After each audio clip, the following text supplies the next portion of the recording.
होगा ना कोई सिख ईसाई हो, ना कोई हिंदू मुस्लिम होगा, ना कोई सिख ईसाई होगा।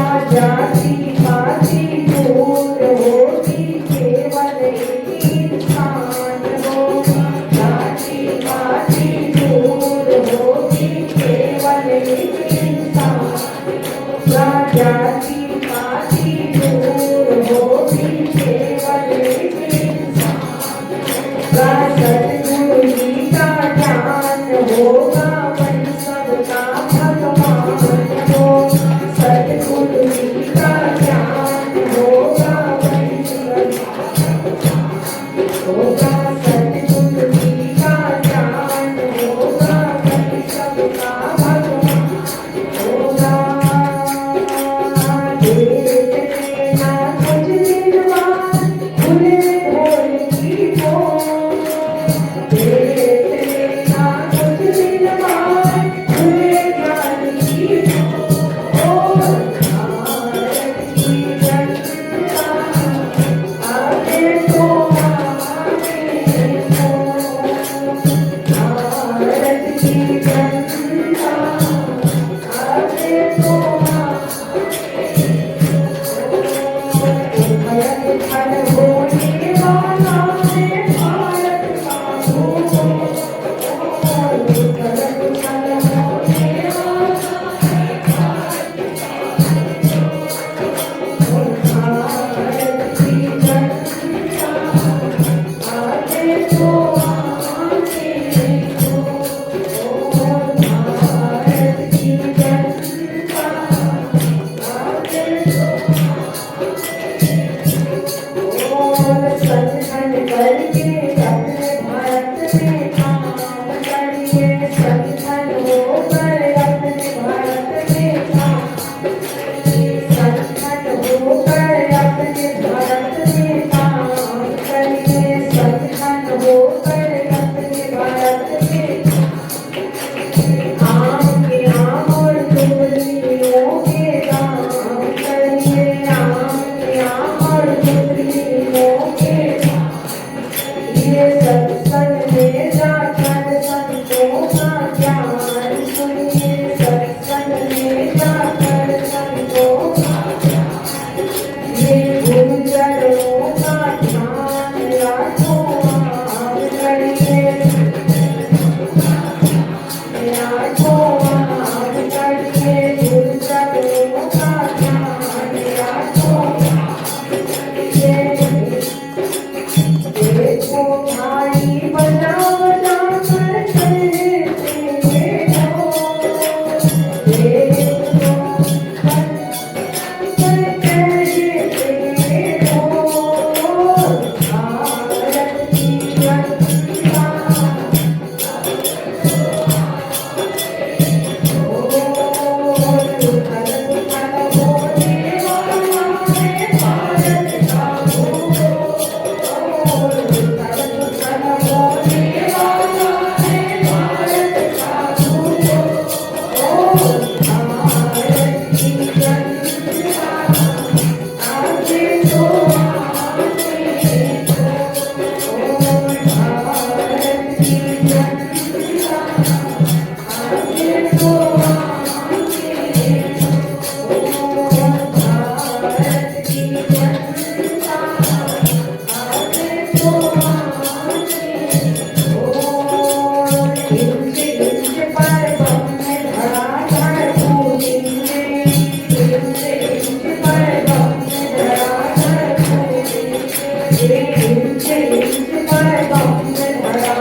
Yeah.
पूरे भूभाग के अंदर क्या होगा, सारे भूगोल उधर उधर बचेगा। और इसी समय से बचने के लिए श्री हंस जी महाराज जी ने एक बार वैज्ञानिकों को बुला करके मीटिंग की।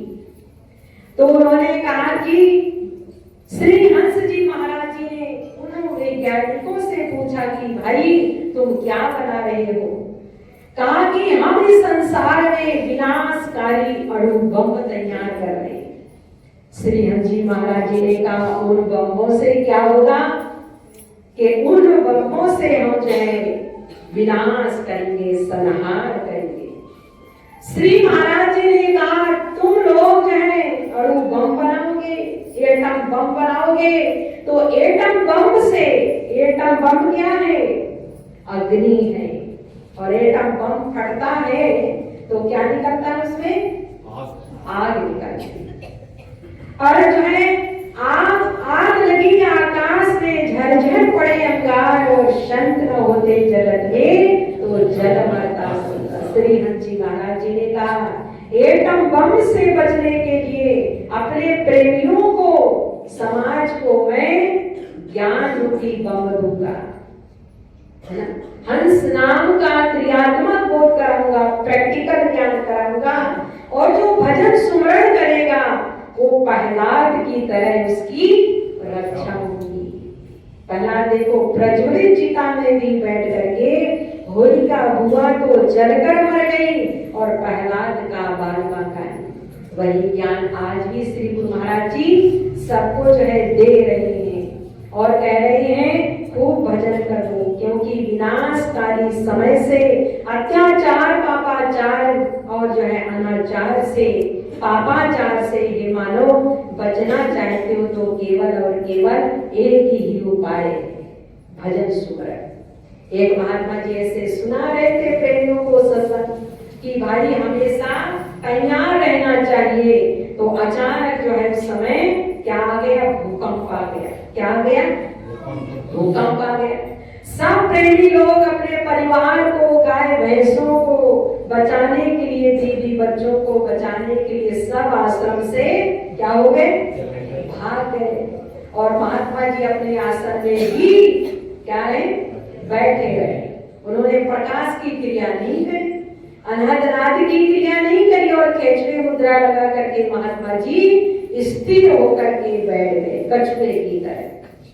और जैसे अपने परिवार में जाते हैं तो कुछ ना कुछ नुकसान हो गया, और थोड़ी देर के बाद उन प्रेमियों को, उन बंदों को ख्याल आया, ध्यान आया कि अरे वो महात्मा जी का क्या हुआ होगा, हम सबको छोड़ करके आ गए, महात्मा जी का क्या हुआ होगा।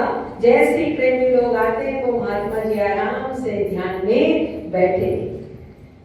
थोड़ी देर के बाद महात्मा जी की ध्यान तंद्रा टूटी। सब लोग प्रणाम करके पूछते हैं महात्मा जी जब भूकंप आया था तो आप कहीं नहीं भागे? महात्मा जी ने कहा जिस तरीके से तुम भागे थे ऐसे मैं भी भागा। तो काहे के लिए झूठ बोल रहे हो महात्मा जी, आप जिस स्थान में बैठे हो वहीं पर तो बैठे दिखाई दे रहे हो।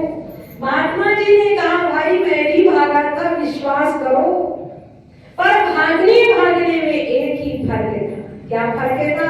तुम लोग बाहर की ओर भागे और मैं अंदर की ओर भागा। तो इसीलिए इस विपरीत परिस्थितियों से बचने के लिए गुरु महाराज जी अंदर की ओर भागना सिखाते हैं। पर हम लोग क्या करते हैं, भाग जाते हैं, भाग नहीं लेते। तो भागना नहीं है, इन उधर उधर सभी जो है इन सब चीजों से बचना चाहते हो तो जिसको जैसा समय मिलता है वैसा जो है खूब भजन सुमरण करो। नाम का प्रभाव ही जो है चारों युग में था, चहु युगी चहु श्रुति नाम प्रभाव और कली विशेष नहीं। चहु युग चहु श्रुति नाम प्रभाव कली विशेष नहीं आनी उपाऊ नहीं कली कर लेना अति विवेको राम नाम अमितम बनी कलियुग केवल नाम आधार सुमर सुमर नरे उतरे पारा सुमर सुमर नरे उतरे पारा। तो राम का नाम ही नरसिंह भगवान है, कंकाल ही हिरण्यकश्यप है, और जो जप करने वाले हैं वो सब प्रहलाद की तरह है ना। तो इसीलिए आइए हम सब लोगों की ये परीक्षा की घड़ी है। प्रहलाद ने जितना ज्यादा भजन किया, विश्वास किया, उतने ज्यादा हिरण्यकश्यप ने क्या किया, परीक्षा पे परीक्षा लिया।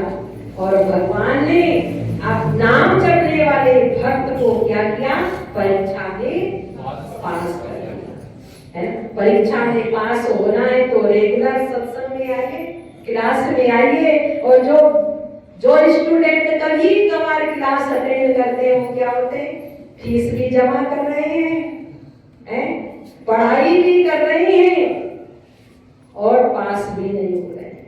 बताइए तो क्या फायदा है? ऐसी पढ़ाई करने से फिर क्या फायदा, फिर आराम से बैठो। इसलिए कहते हैं कि परीक्षा भी होगी, ऐसा कोई जो है स्टूडेंट नहीं है जिसकी परीक्षा नहीं होती है। चाहे वो आध्यात्मिक स्टूडेंट हो, चाहे वो भौतिक स्टूडेंट हो, सबकी परीक्षा होती है। और परीक्षा में सबकी अलग अलग होती है। ये नहीं कि भाई जी की परीक्षा ले ली तो उसमें हम भी जो है पास हो गए या फेल हो गए, नहीं, सबकी अलग अलग परीक्षा होती है, अलग अलग कंडीशन से। इसलिए कहते हैं कि अपने हिसाब से जियो। ये जमाना में तो जो है कहते हैं जैसे चाय में मक्खी गिरे तो लोग क्या करते हैं, चाय को क्या करते हैं, पी लेते हो। चाय में मक्खी गिरती है तो चाय को फेंक देते हैं, और घी में मक्खी गिरती है तो क्या करते हैं, घी को फेंक देते हैं। मक्खी को उठा करके और फेंक देते हैं। तो अपने हिसाब से जीव संसार में, हिसाब से जीने के लिए गुरु महाराज जी ने कितना सुंदर हमें जो है ज्ञान दिए हैं। तो आइए जिस स्थान में जैसे भी रहते हो, खूब भजन सेवा, तन की भी सेवा लेनी चाहिए। तन की सेवा है, ज्ञान प्रचार में कहीं भी प्रोग्राम होता है, तन की सेवा करो। तन से सेवा करोगे, तन में जो रोग है, पाप है, तन से सेवा करोगे तो तन के पाप कटेंगे। और मन की सेवा है, ध्यान करो, चलते फिरते भी ध्यान करो। और बैठ करके कोई बीमारी है तो लंबे लंबे लेट करके 100 आसन में लेट करके क्या करना है, 100 बनना है। 100 आसन में बैठ करके सुमरण करना है। जो बैठ के भजन नहीं कर सकते, जिनको प्रॉब्लम है कमर में, घुटनों में प्रॉब्लम है, तो लंबे लंबे लेट करके भजन है। और धन की भी सेवा करनी है। धन की सेवा करोगे तो लास्ट में जैसे कृष्ण के साथ में ग्वालों का नाम आया है ना। लाठी उठाने वाले तो गोवर्धन पर्वत उठाया किसने, स्वयं भगवान ने ही एक उंगली में उठा दिया। लेकिन ग्वाल वालों को कहा तुम लोग भी अपनी अपनी लाठी लगा दो, ताकि आने वाले पीढ़ी युग में मेरे नाम के साथ साथ तुम्हारा नाम भी जुड़ जाए। तो महाराज जी कहीं कार्य कर रहे हैं। तो आइए कहा तन धन से भी, तन से मन से धन से भी गुरु दरबार की सेवा करना है। और सेवा करके पुण्यों को प्राप्त करना है। और पुण्य कभी किसी को दगा नहीं देता